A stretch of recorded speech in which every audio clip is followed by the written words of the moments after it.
মই পারভিন সুলতানা মই ইনস্টাগ্রামে ভিডিও বানাও আর রিলস বানাও ওই লড়াটোর লগত মোর ভিডিওটা যেটা ভিডিও ভাইরাল হয়েছে ওই লড়াটো মোর বয়ফ্রেন্ড লাগে কিন্তু 2 বছরকার সম্পর্ক ওই ভিডিওটা বাবু আর রাশিদুল আর মুক্তার লয়ারও ভাইরাল করে দিছে। আমি রিলস বানাই আছি ও তো মোবাইলের লক জানে মোবাইলটা আমার কাছে রাখা আর ওই লকটা খুলা ভিডিওটা ভাইরাল করে দিছে। আর বাবু নিছে আর রাশিদুল আর মুক্তার ডিমান্ড দিছিল 1 লাখ টাকা চায়।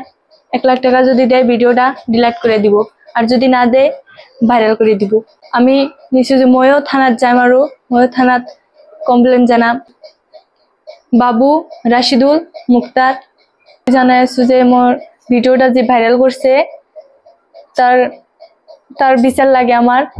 শেহতীয়া বিলাসীপাৰাত যি নীলা ছবিৰ পয়বৰ ঘটিছিল এই সংক্ৰান্তত যোৱা কিছুদিনৰ পৰাই ছ'চিয়েল মিডিয়া নিউজত ভাইৰেল হোৱাৰ পিছত বিলাসীপাৰা পুলিচ প্ৰশাসনৰ ওচৰত দাবী উত্থাপন কৰা হৈছিল আৰু পুলিচ প্ৰশাসনে দাবীৰ প্ৰতি সঁহাৰি জনাই ইতিমধ্যেই ভাইৰেল নীলা ছবিৰ লগত জড়িত ল'ৰা ছোৱালীক থানাত হাজিৰ কৰাইছে।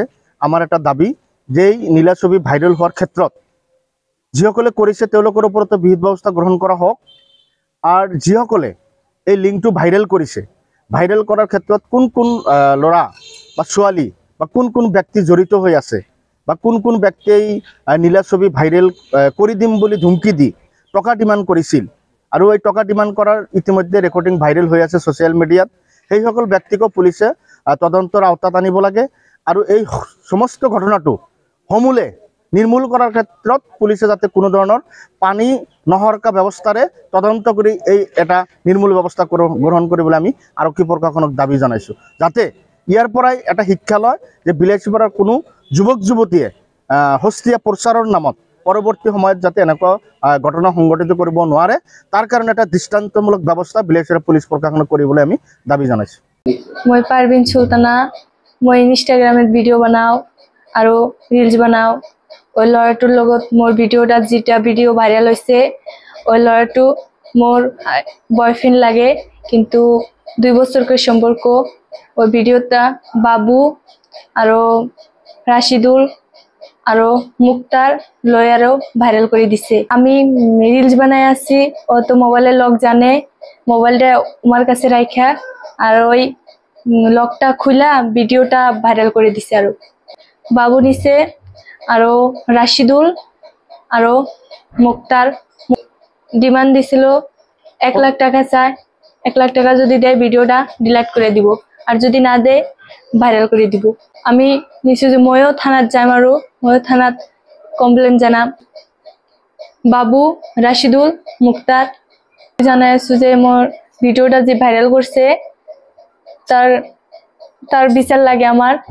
শেহতীয়া বিলাসীপাৰাত যি নীলা ছবিৰ পয়বৰ ঘটিছিল এই সংক্ৰান্তত যোৱা কিছুদিনৰ পৰাই ছ'চিয়েল মিডিয়া নিউজত ভাইৰেল হোৱাৰ পিছত বিলাসীপাৰা পুলিচ প্ৰশাসনৰ ওচৰত দাবী উত্থাপন কৰা হৈছিল আৰু পুলিচ প্ৰশাসনে দাবীৰ প্ৰতি সঁহাৰি জনাই ইতিমধ্যেই ভাইৰেল নীলা ছবিৰ লগত জড়িত ল'ৰা ছোৱালীক থানাত হাজিৰ কৰাইছে। আমাৰ এটা দাবী যে নীলা ছবি ভাইৰেল হোৱাৰ ক্ষেত্ৰত যিসকলে কৰিছে তেওঁলোকৰ ওপৰতো বিহিত ব্যৱস্থা গ্ৰহণ কৰা হওক আৰ যিসকলে এই লিংকটো ভাইৰেল কৰিছে ভাইৰেল কৰাৰ ক্ষেত্ৰত কোন কোন ল'ৰা বা ছোৱালী বা কোন কোন ব্যক্তি জড়িত হৈ আছে বা কোন কোন ব্যক্তিয়ে নীলা ছবি ভাইৰেল কৰি দিম বুলি ধুমকি দি টকা ডিমাণ্ড কৰিছিল আৰু এই টকা ডিমাণ্ড কৰাৰ ইতিমধ্যে ৰেকৰ্ডিং ভাইৰেল হৈ আছে ছ'চিয়েল মিডিয়াত।